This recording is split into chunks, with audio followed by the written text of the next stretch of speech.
Good morning, everybody, and welcome to Art of Life Explorations with Angela Hardy. Today, we're talking to somebody really, really fascinating. He makes his own medicines, not for himself, for people. Yes. So the one thing that's most exciting about this guy for me is he makes his own medicines. We're going to talk all about that, but we're also going to talk about his story and all sorts of other things. Before I introduce him, if you don't know who I am Angela Hardy. I have a business called Cloud9, and I teach people how to love themselves. I teach them how to love their lives. I teach them how to have confidence, to have self-esteem, to have emotional freedom. I'm a personal transformation specialist. You can have a look at the two of our email addresses floating across the bottom of the page right now if you want to get hold of us at any time. And please feel free to make comments and ask questions because we can answer them while we're doing a live if you pop on. So, meet please. Wait, oh, sugar, I just removed him instead of adding him. It's all very complicated. This is Dr. Rory Jean-Jacques. He is a functional medicine specialist. He is a naturopathic, what medicine? No, sorry, you have to tell us what you are. They call it, the long name is naturopathic medicine. So, yeah, that's what I thought. So like a homeopath, but I specialize in diet, lifestyle, herbal medicine, functional medicine, all the good stuff that we've been using for thousands of years without chemicals to heal ourselves. Without chemicals. Cool. I'm so interested in your backstory. I really want to know how you came into this business. I find it so interesting to find out what drove people to do what it is they do, because we've all got something that happened somewhere along the line, don't we? Will you tell us a bit about that, please? I was always interested in biohacking in my school days. I was a top sportsman, 100-meter specialist, 200-meter specialist, water polo, rugby, fitness, and how to hack your biology for optimal performance was a massive passion and interest of mine. And I actually wanted to study pharmacology. So my father was a director for a pharmaceutical company in South Africa. So I was interested in how to produce medicines to heal people. And then I got extremely sick in my high school years. And the doctors didn't know what was wrong with me. I lost a ridiculous amount of weight. I couldn't digest my food. I was tired all the time. I literally slept the whole day. My sports and my schoolwork took a massive suffering. And I remember sitting there and saying, I don't care what it takes or what it costs or what I need to do. I just want to be better. I just want to be able to have the energy and be able to just basically function, not go for a walk and then be so shattered that I can't even function, can't sleep properly, no energy, no zest for life, completely depressed. And it's when I met someone that now does what I do. I walked into a dispensary in Sandton City. There was someone looking in people's eyes, and there was a huge herbal dispensary. I didn't know what was going on, but they said free health consultation. And I thought, well, this is where I need to be. And I sat down and he looked in my eyes and he said, you've got adrenal burnout and you've got various kinds of parasites and you've got acidity and digestive issues, which is exactly everything I was dealing with. And then he mixed me a special herbal concoction and I started getting better and I started getting much better. And I was like, this is incredible. Like, of all the doctors that I've been to, all the colonoscopies I've had, the gastroscopies, poked and prodded and blood tests, the specialist physician sat across from me and he's like, listen, all your bloods and everything are fine. You're fine. Like, they didn't pick up the parasites, nothing. They picked up nothing. They're like, you're well. So we reckon that it's psychosomatic and it's all in your head. Of course they did. And he had like this trophy on his desk. I could have taken it and I could have hit him with it because I could smell he was a smoker and he didn't look like someone that had optimal health and vitality. And I'm like, you're telling me, really? Like, I was so frustrated that I could have pulled my hair out. And this guy sat down and he told me this and this and this, mixed me these herbs, started getting so much better. I went back a couple of months later and I said to him, listen, can you please mix valerian in and can you mix, some nettle in for me? And he's like, how do you know about this? And I said, I do all my own research and I try and, help myself. He said, well, what do you want to do with your life? I said, I don't know, I want to study pharmacology or something along those lines. He said, well, would you want to do something like this? And I said, well, yeah. He said, well, be here tomorrow morning. Wow. And I went, that was Sunday, I arrived there tomorrow morning. He said, here's your herbal schoolwork. And he was actually the principal of the SA College of Herbalism. And he was probably one of the most prolific product formulators in the country. He created thousands of products and, taught thousands of students. And he said, well, come on, I'm going to teach you. He said, here's your course material, here's your thing, this is what you need to study. And while doing my school studies and my matric, I did practically a 4-year qualification in about 2 years. And by the time I left school, I was qualified. And I bought his business. Yeah, as well. And I bought his business the moment I left school. And I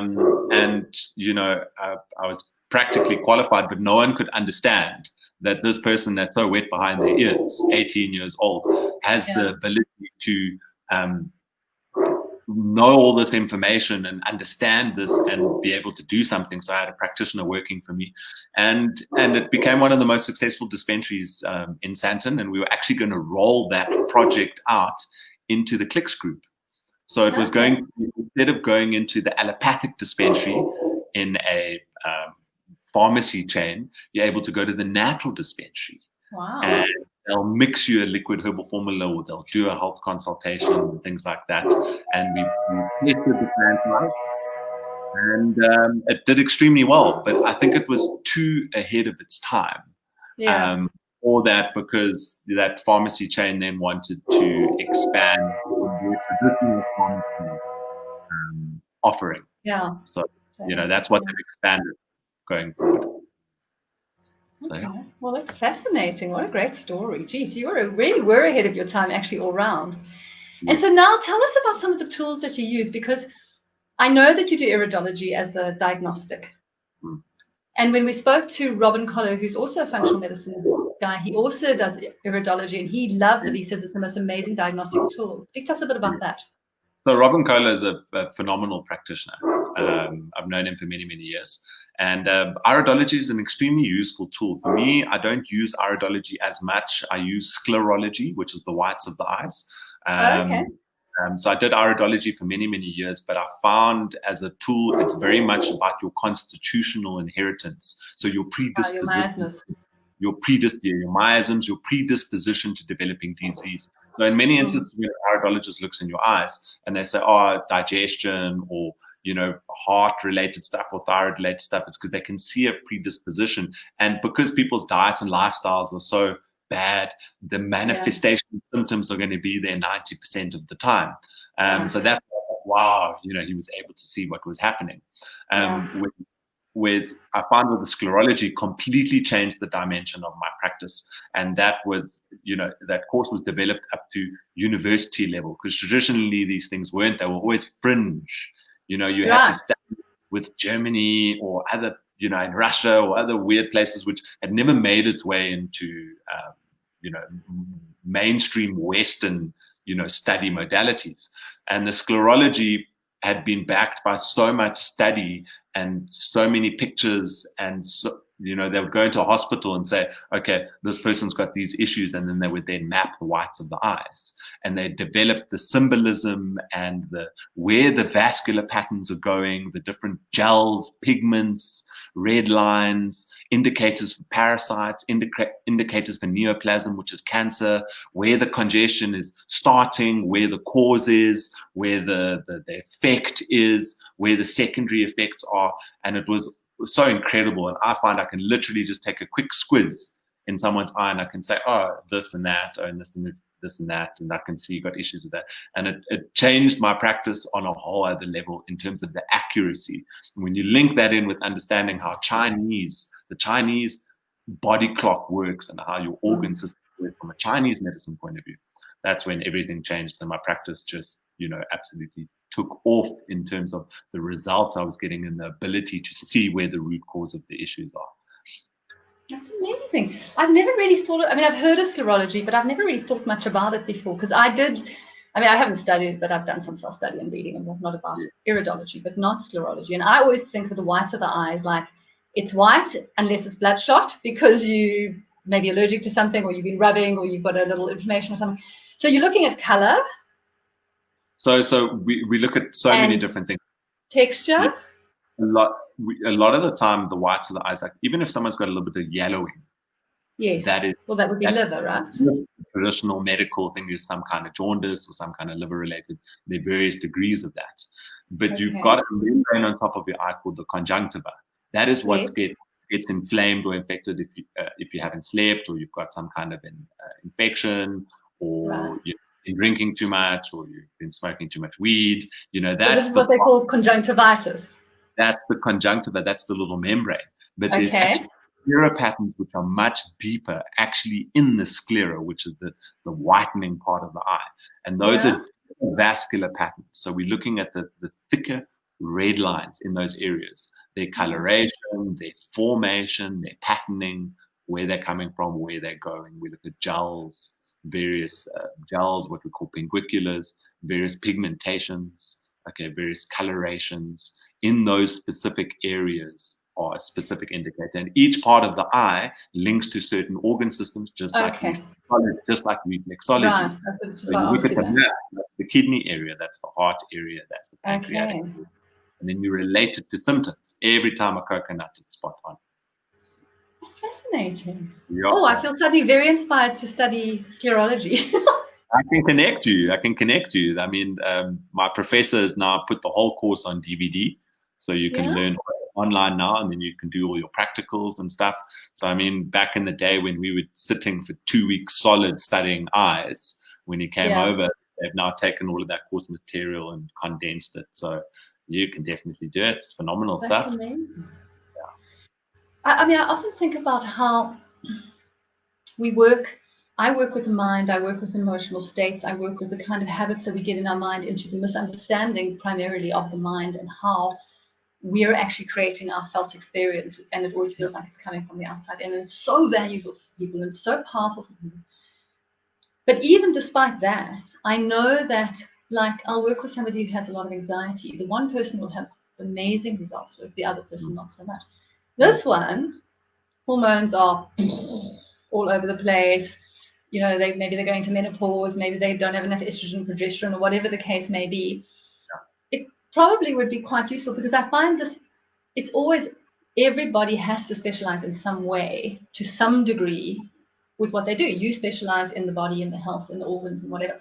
I specialized in the mind, in the thinking, and how to find self-love.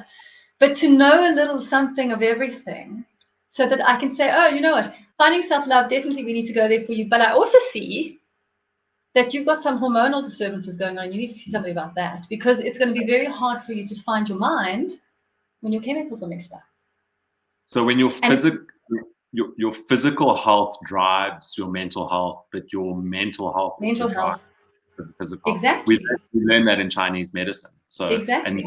Kinesiology. So you always look at the 5 elements and the emotional side of things to say, okay, your water elements out, you know, kidneys, adrenals, you know, anxiety, stress, your liver is out. We're looking at rage and anger and all of those kinds of patterns. So it's so you've got to treat the physical, because that will also drive the emotional patterns. And you know, I studied kinesiology, but working in the realm of the mind and the energetics, I understand it. I can feel it. I've always had an aptitude. Patients sit down, I know what's going on with them. I'm an extremely developed empath, so I'm very sensitive to that kind of you know, other level of what's coming up. But I like to specialize in treating the physical, and when there's emotional related stuff, I'll refer to you or other kinds of practitioners that can deal with that realm where there might be self-sabotage, blocks, and a range of other things playing into it. So if you've got to do the whole system. That's it. Mind, body, spirit. Mind, body, spirit. We're schwa, dude. We are so schwa, the two of us right now. It's wonderful. No, we should just, we sound so Capetonian. So now I want to know about, because this is most fascinating for me, I want to know about blending herbals, mixing medicines. How I've seen the homeopaths, they're like throwing all this like sugar-based stuff in there, and then they're looking in the book, and this one's good for this and this. How do you go about blending a herbal medicine? I am fascinated about that. So homeopathic medicine is completely different to herbal medicine. Yes, and people don't understand the difference. Okay. And but a lot of homeopaths always work with botanicals and botanical herbal medicine. Phytotherapeutics, phytotherapy, herbal medicine, botanical herbal medicine. And I found the most incredible results with herbal medicine versus any other modality. And I work in my dispensary probably with about 180 different liquid herbs from about 20 different countries across the world. And they've been extracted in a normal kind of extraction methodologies like you would the oils and the things, or is there some special way of extracting? They go through maceration or cold percolation, and they create what's called the tincture. So that's a mixture of water, ethanol, that the herb is extracted in what you call a menstruum, and that then forms the base. Whereas essential oils are distilled, and they only distill the oil component off it. Right. The herbal extract is the whole herb, and you get all the fat soluble and all the water soluble in a liquid format. And the ability with the liquids is you're able to combine and mix and formulate at specific ratios specifically for that patient. So you can work with a primary herb and then work with all the secondary support and the tertiary support, and you can work as a synergy. And I found that that's extremely, extremely, extremely effective.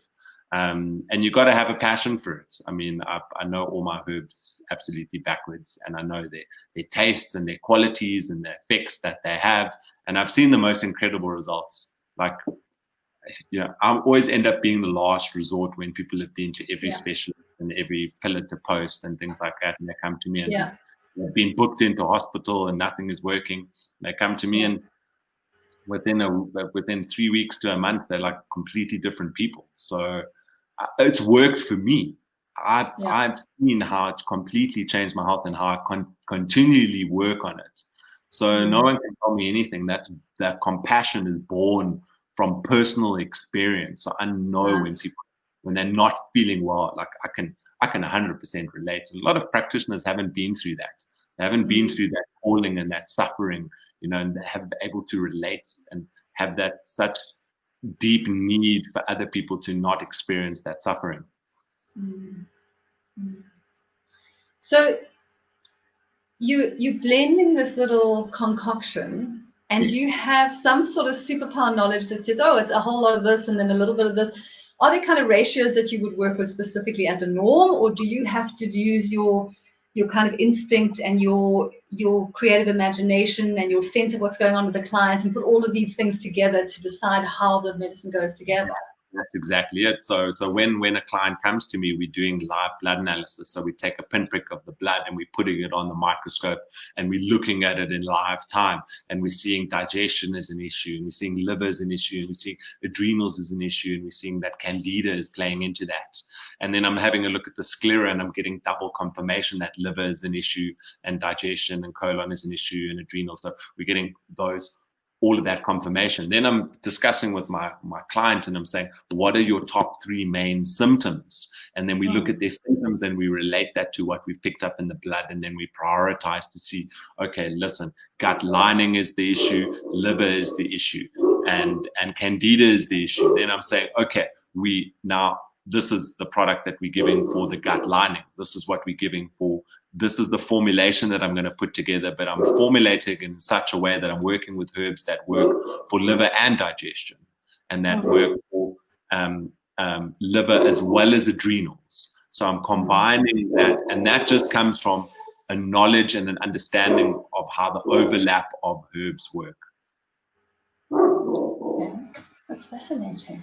And so you say 3 weeks, a month before these things start seeing a huge difference. How quickly do you tend to see a difference, or does that depend on the condition of the patient? Oh, we seem to have lost his video feed a bit. I'm back. Am I back? Did you hear what I asked? Yes, I did. You're sort of back. There you go. Yes. You're back. Yes, I did. So it really depends on the individual. Some people respond, literally they start feeling better within the first week or 2. Others, it's much, much longer standing. People that come in with chronic fatigue, within the first few weeks, they've at least a 50% improvement. Each person is a biochemical and chemistry individuality of a mix of strengths and weaknesses, where their psychological and emotional state is, where their nutritional state is. But I've honed it so well over the years that I've worked with things that work extremely well. And even products that I couldn't find that work well, I then developed them myself.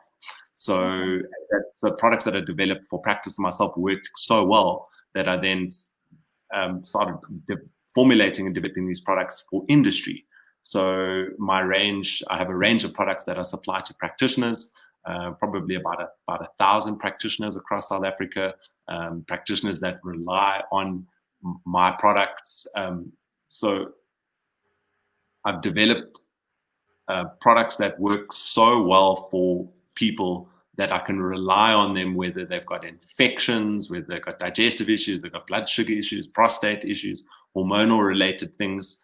And that's, I suppose, just born over experience and the right potencies and the right mixes.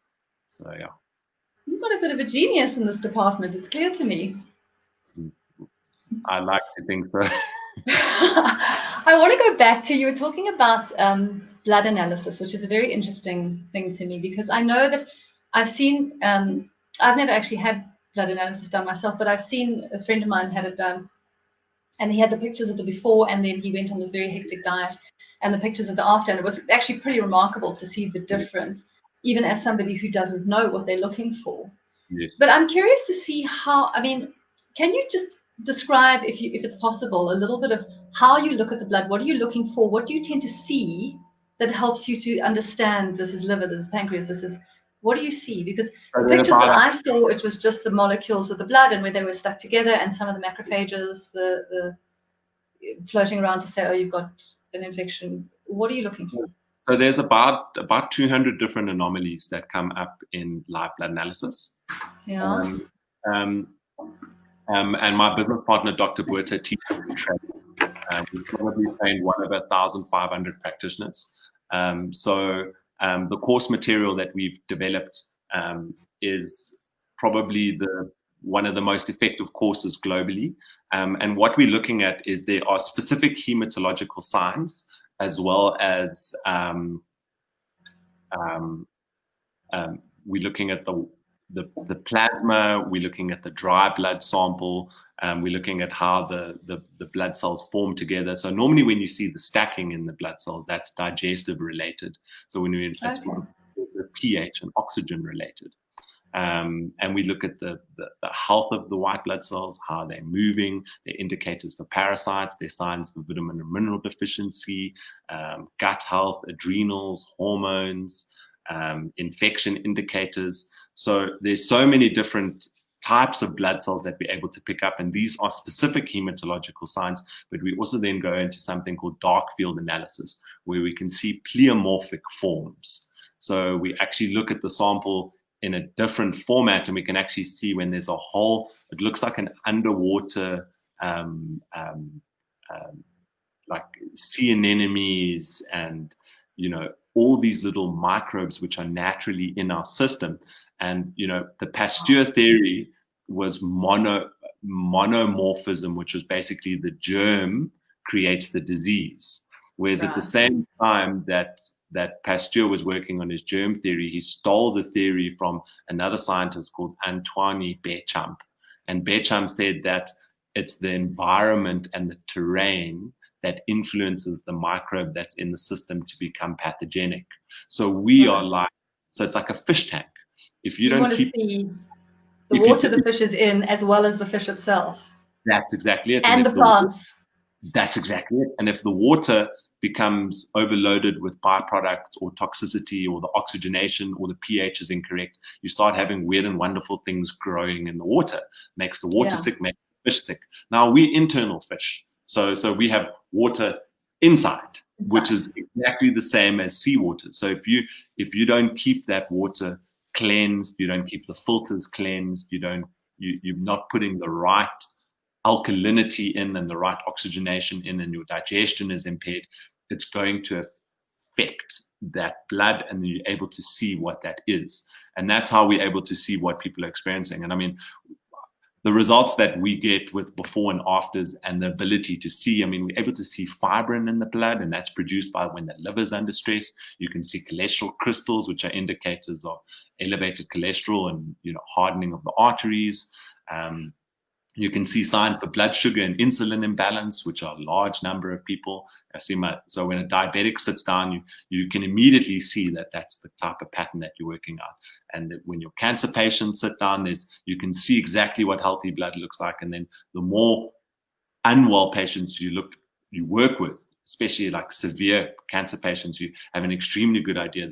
Their blood is so dispersed. There's nothing holding it together. Their toxicity levels are off the charts. You can see how the blood cells are damaged by toxicity and free radical activities. You can see heavy metal toxicity. You can see antioxidant status. So it's such a powerful tool to really see what's happening on a chemistry level, and then to track whether what you're doing is giving the results. And also when patients see, they see, geez, that's what my blood looks like, and that's what healthy blood looks like. I need to make a change. I need to, do the dietary changes, eat the supplements, and I want to see what it looks like. So it's for patient compliance, it's very, very effective. Very effective. Yeah. So you can see all of these things. I'm now an old lady. I know, I don't think I'm an old lady inside, but I'm an old lady somewhere along here. And along is this creeping menopausal whatnot coming along. Could you see the change in hormones that indicate something like menopause in blood analysis? So it's very limited in seeing levels. And could you see it in sclera? So this, not really, because it's a natural process. So the sclera only show when there's major stress in a particular area. Okay.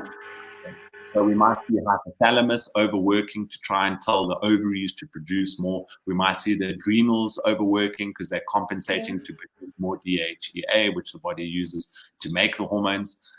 In the blood, there are specific indicators for hormonal deficiency, but it won't tell us what kind of hormone it is that you have to do specific blood tests for. So it won't say that your iron levels are XYZ or your sugar levels, 5, or your oxygen levels 3. It won't tell it. It will tell it. It gives us a very broad indicator that hormones. Then we do further tests to ascertain exactly what the issue is.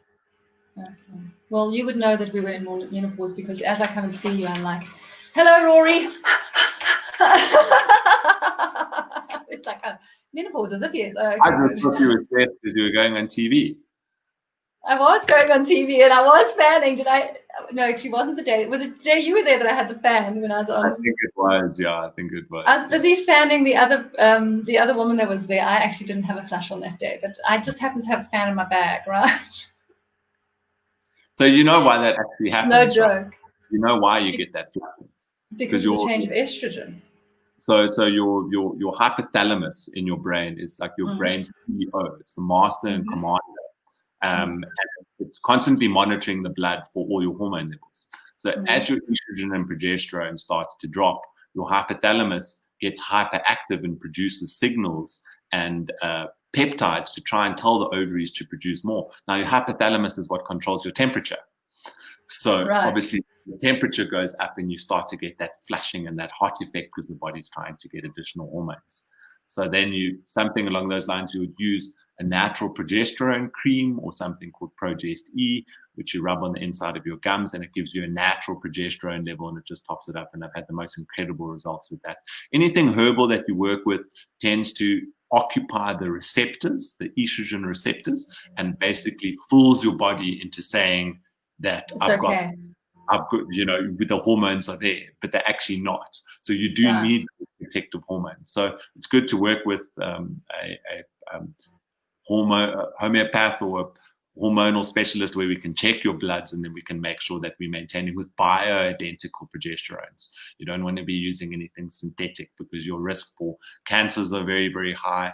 Over the years they were using horse hormones, basically from pregnant mares. They used to extract it from the urine, and that's what women used to use. And it's a class 1 carcinogen. So lovely. You're wonderful. You want to be taking carcinogenic herbs and have an increased risk of breast cancer and a whole range of other cancers, just because you've got hormonal replacement therapy. They're better options, and seek them out. Really do. Well, I have seeked them vigorously because Good. there was a 2-week period that I thought I thought no sane individual should have to live like this. This is going to lead to dire consequences. And my mother said to me, this is not good for you. She's like, you are going to go very badly insane if you carry on like this. But I started taking something called black cohosh. Very good. Yeah, but I was concerned because when I was about 13 years old, I had yellow jaundice, and I don't know what kind of hepatitis it might have been.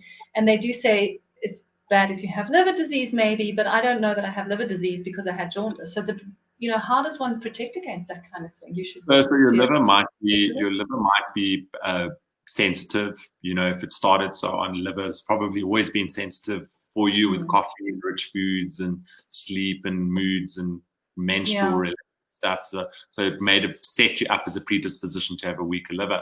And there is some concerns with black cohosh around liver toxicity over time, but a lot of the meta-analysis is, some say it is and some say not so much, so they just use it as a caution, and you won't really know. There are other alternatives that you can use. There's red clover, there's soy isoflavones. In your case, natural progesterone cream would probably be the better option, or you could look at some Chinese formulas. So that's something we can discuss for you and see what we can do.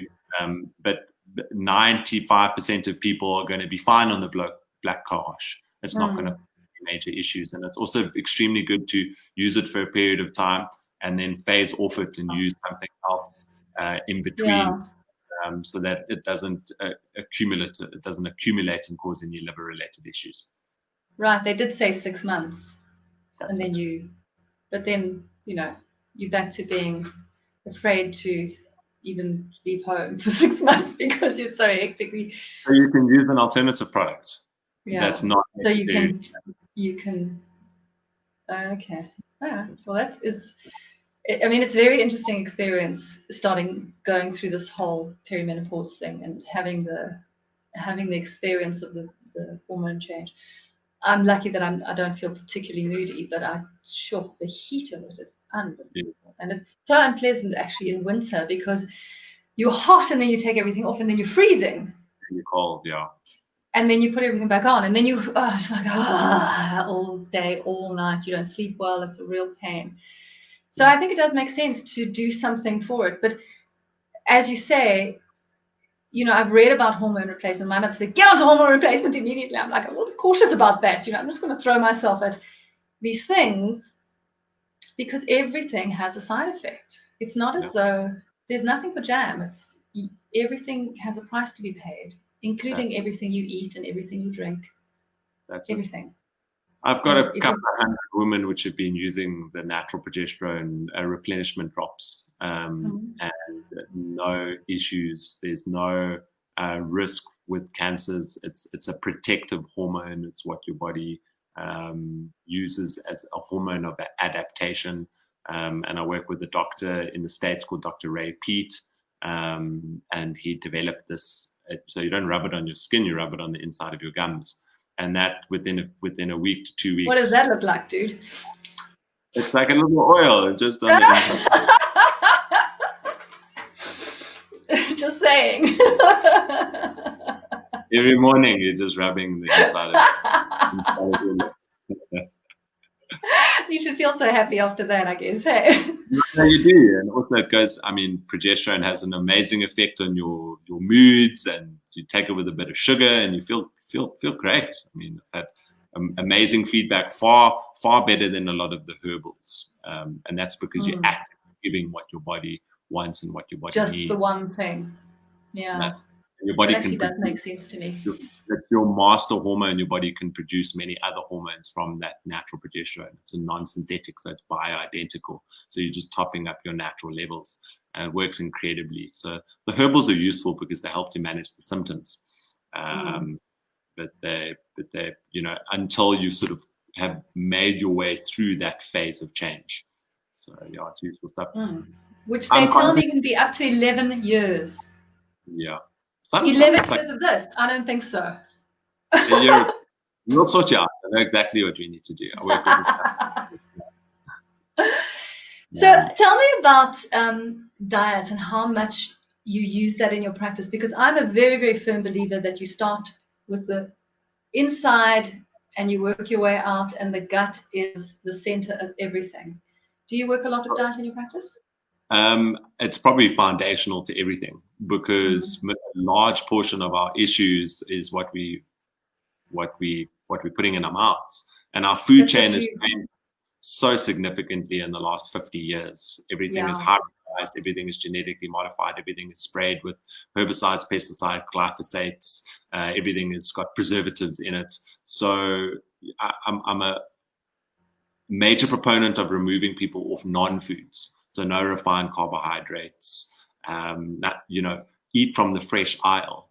And if you are consuming protein, you need to get organic, you need to get grass-fed. And there's so many places that are popping up now that are providing felt-reared grass-fed beef, 100% organic, non-treated, no hormonal, no hormones, no growth hormones. They're not fed soya or corn or these, obviously if you're eating chicken or you're eating beef, you are what your food eats. And that nutritional profile, and they found with grass-fed meat that the omega-3 profile is 100 times more prevalent than with traditional store-bought, or high feedlot beef. And the high feedlot beef is going to extremely high amounts of omega-6 because that's what they're eating. It's pro-inflammatory. That's why red meat is so inflammatory in the system. And this is a very controversial topic because there's a huge movement towards plant-based, but on the same token, there's also a huge movement towards carnivore diet, because there's a lot of evolutionary paleo, a lot of evolutionary research that, as Neanderthals and as evolving, apes, we consumed the highest calorie food we could get hold of, which were high fat, high protein animals, mammoths, that kind of thing. And they've done research with the bone fragments of various Neanderthals, and their nitrogen levels were so high that they were higher than even other carnivores like hyenas and lions, So which means they were consuming a ridiculous amount of animal products. And then they said, no, well, plant-based things are more survival-based foods. So it's like now you've got both arguments to say, well, which way do you go? And I think it's finding that middle ground and that balance, and finding the highest quality food that you can possibly find, non-processed, non-treated with hormones.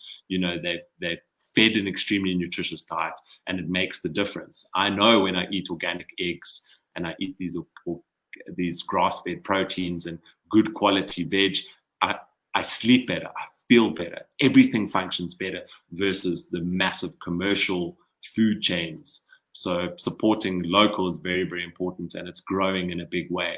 So anything that's a non-food is what I take my patients off, and I've got a list. I say, this is everything that you avoid, and this is everything that you're allowed to eat. Eat from that list, you're going to be perfect because you're getting all the nutrition. Unless we're eating for a specific issue like sugar or high cholesterol or autoimmune disorders. And in case of autoimmune disorders, I put people on what's called a lectin-free diet. So plants produce obviously plants can't protect themselves. So they've had to develop biochemical warfare over the years to produce lectins, which inhibit digestion and absorption. Now, a lot of herbivore animals have developed proteins that neutralize those lectins. Us as humans don't have that. So we start getting sore digestion, and we start getting inflamed joints, and we start getting these inflammatory responses to things like tomatoes and lentils and potatoes and all these high lectin foods. So a lot of people that are having digestive issues, I put them on a lectin-free diet developed by Dr. Gundry. And he found almost a 90% remission in autoimmune disorders taking people with lectin foods. Wow, and that's interesting. So that's an interesting thing that people can look into. And it was something that I just learned by myself. Spinach has got oxalates. Chocolate's got oxalates. Oxalates will kill you, they upset the gut and they cause inflammation. They get deposited in the thyroid. They've implicated them in breast cancer. Here we are consuming such huge amounts of these specific foods because we've been told that they're healthy, and then people start getting all these secondary side effects. So, did you say chocolate? I said chocolate. Did you realize that every woman who was busy watching this just turned you off? They're like, I don't like this oak. He's out of here. He's gone. He is dead to me. I love chocolate. I absolutely love chocolate, but you'll find a lot of people eat chocolate and it upsets their gut. They get stiff, they get sore, they don't sleep so well. And are you talking about candy, or are you talking about high quality dark chocolate? Because people seem to differentiate. I mean, we do differentiate between these two things, as one is potentially healthy and one is very obviously unhealthy. Yes, so all chocolate. So obviously your commercial chocolate is not really chocolate. So it's got all round hydrogenated fats and extreme amounts of glucose syrup, and it's clog up your liver. It's very, very, the cocoa that they use is very highly processed, and it doesn't contain the antioxidant and nutritional profile as what dark chocolate would, or just normal raw cacao. So raw cacao, well, they're actually not using the cocoa at all. They're just using the fats that are left over after production, aren't they? So they use the fats, and they obviously use some of the cocoa to give some of the taste, but it's nothing compared to 60 or 70% cocoa, which is very high in polyphenols for heart health, magnesium, something called PEA, which is your bliss chemical. That's why after you eat it, you feel so amazing. So cocoa is phenomenal stuff, but I find, it's in the end, it also comes down to biochemical individuality. There are a lot of people that like it, but their body doesn't like it. Like, I love pasta, but my body doesn't agree with it. Love pizza, but my body doesn't agree with it. So it's about listening, being in tune and listening and saying, well, what is working well with me, and what's not working well with me. So, yeah. See, now I've always found this really interesting, and maybe you have a theory about this, because I am so curious about how this works. It's so common that we are drawn to something that our body really doesn't like. We're drawn to the things that make us sore. We're drawn to the things that make us sick. We're drawn to the things that give us headaches. People, they get quite obsessed with those kinds of foods. Is it because you're releasing some endorphins to try and protect you against whatever's going on? Is it like, what is it that has people keep coming back to? It would make sense to me that my body knows what it wants, knows what it needs. And when I see, let's say I need some more butternut in my life, when I see butternut, I start salivating. I'm like, oh, butternut. I get all excited. I can't wait to go and eat myself a butternut. I never get that feeling for butternut. You know what I mean? Why doesn't the body give us that thing for the thing that we actually need? What is going on here? Do you have any theories about that? Bodies are completely confused because of the amount of hormonal disruptors. Food enhances, flavor enhances, nucleotides, MSGs, and a range of other things that they put in. They confuse our taste buds. They confuse our body. So our body's like, oh, our tongue says this is so nice, this is so good. But then when it gets it in, there's no nutrition to it, or it's in high GI carbs or high fructose syrup. So because our food has been so modified, and the food industry has changed these foods to have a physiological effect that is addictive. So wheat has the same effect on your brain as opioids, and the same with certain cheeses. So they create an addictive quality. Sugar has an addictive quality. It has the same effect on the brain as cocaine. And all the minerals and nutrients are removed from it. So the body's saying, I want something. I know I need something. And I know it from a taste point of view, but it doesn't know that these are your mineral-rich foods. It does get it right sometimes. That's why you'll find with women just before their menstrual cycle, they want chocolate because it's high in magnesium, and magnesium helps to boost the mood, and it's high in various mood-boosting chemicals, so it gives you that effect. But for example, like coffee, that caffeine and that dopamine increase is addictive. Your body wants that. When your body starts to become an increase in toxicity, and it becomes completely out of balance and it gets confused, doesn't know what is actually the case. And it'll get it right sometimes to be like, oh, I need some protein because I need some iron. or, I need to eat more bananas because I have a craving because I need potassium. So, but our food has changed so much. Everything, the bananas are picked green and then they're artificially ripened with ripe gas. So you're eating it and hardly even getting sugar or any of the minerals or any of the nutrients that are meant to mature with the fruit. And because our food chain has changed so much, we are getting calories, but we're not getting sufficient nutrition. Our soils have changed. All the topsoil has been used up with intensive farming, so we don't get the micronutrient levels that we need. You would need to eat 30 tomatoes today versus one tomato 30 years ago. Really, that bad? So because of intensive farming and, So then basically just eat any crap you want and supplement like crazy.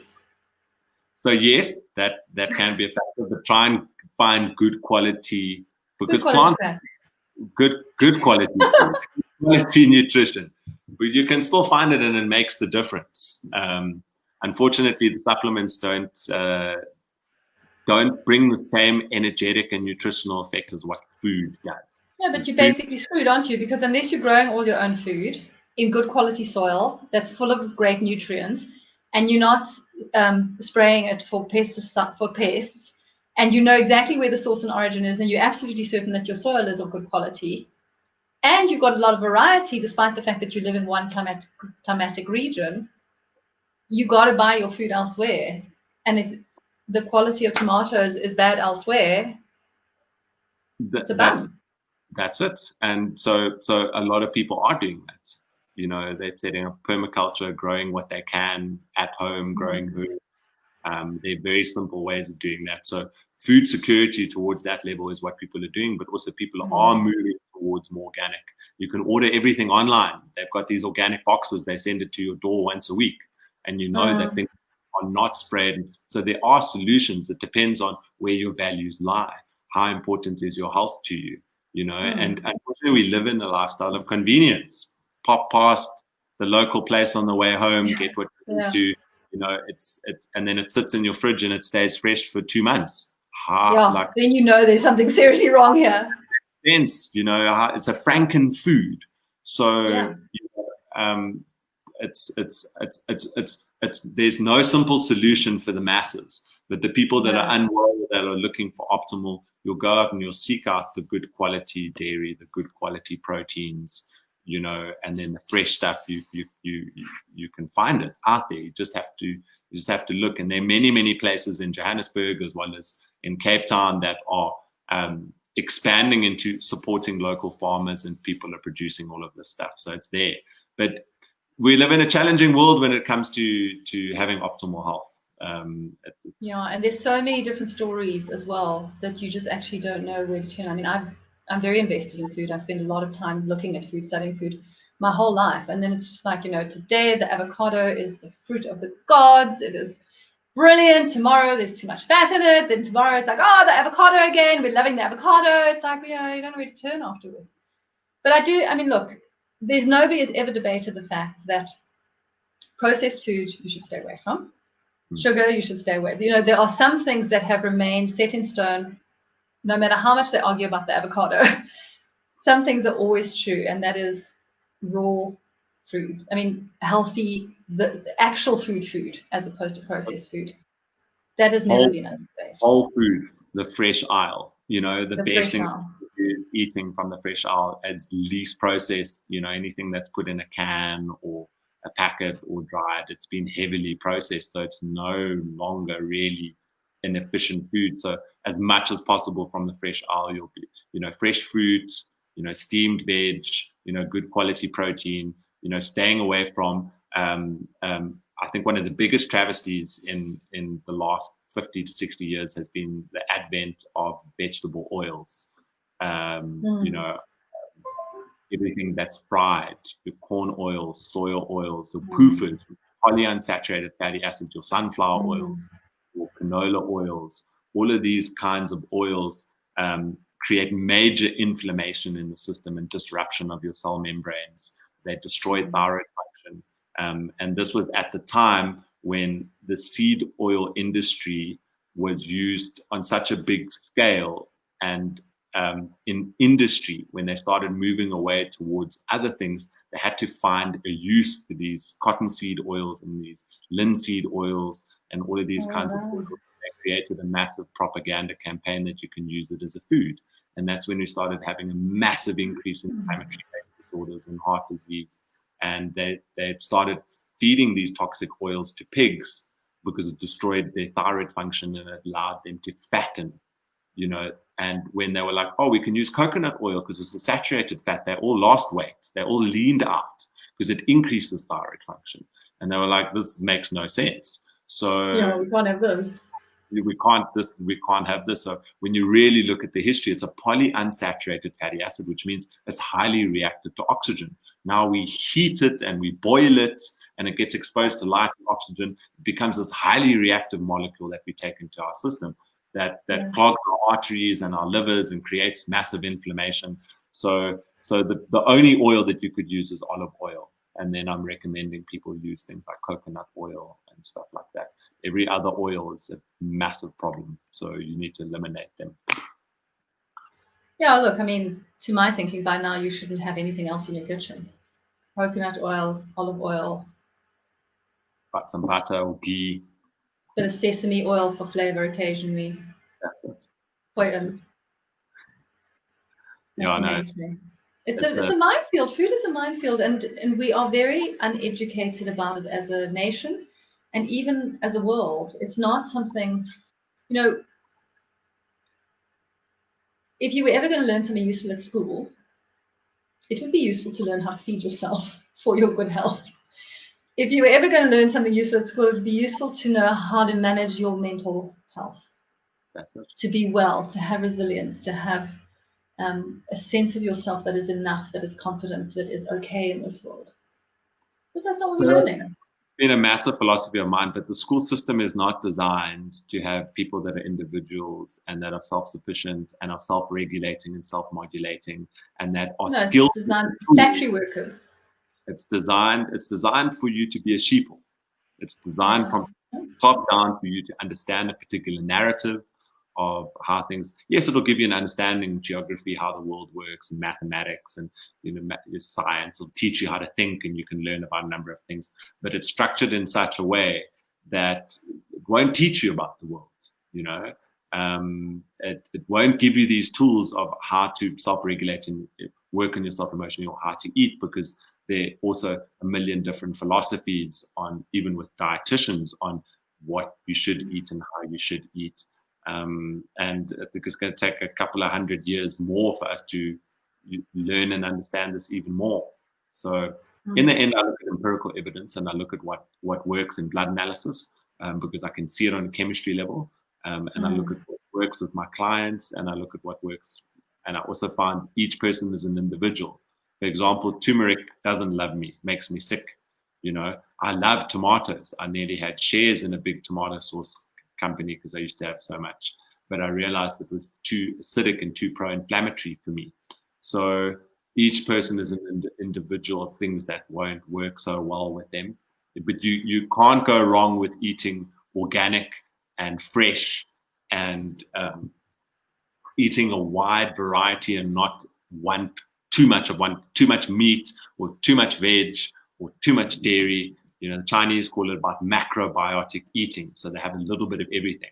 They have a bit of mushroom, seaweeds, which supports the water and the minerals, and they have a bit of egg, and they have a good quality protein, and they have different kinds of veg, and some are warm and some are cold. So it feeds all the elements in your system. So you're not left after eating wanting and need something else. All elements in your organ system have been fed, and you've got nutrition across a wide base of foods. Fascinating. Yeah. Well, I think we need to call it. We've been having a great chat. I've really, really enjoyed this conversation with you. I've got your email address running down below. So by now, hopefully, if you wanted that email address, you've got it. This is the website, both my website and Rory's website. For anybody who wants to go and check out more about what we're up to and what we're about, feel free to do that. Rory, this is going live on Facebook. So if you have a look at my Facebook page, please put your details and any information that you want to make available to people underneath that if you've got any talks that you do or any YouTube videos or any of that kind of stuff, put that there as well so that people can have a look at it. And I will do the same. And then obviously Rory will share this to his own Facebook page and whatever his social media is so that it can go around and people can find out all about you. So guys, the message is the same message all the time. You're responsible for taking care of yourself. You need to pursue it with everything in you. There's only one way, and that is be personally responsible. Find people who can help you to do that and take care of yourselves. That's it. And that whether that's your mind or whether that's your body or whether that's your mind body together, we have to be responsible for ourselves these days. We can't just shrug and go to the doctor. No one is responsible for your own health but you. But you. It's been a sweet pleasure having you on. Thank you very much for joining us today. Thanks so much. And everybody, have a beautiful day. Everybody, take care.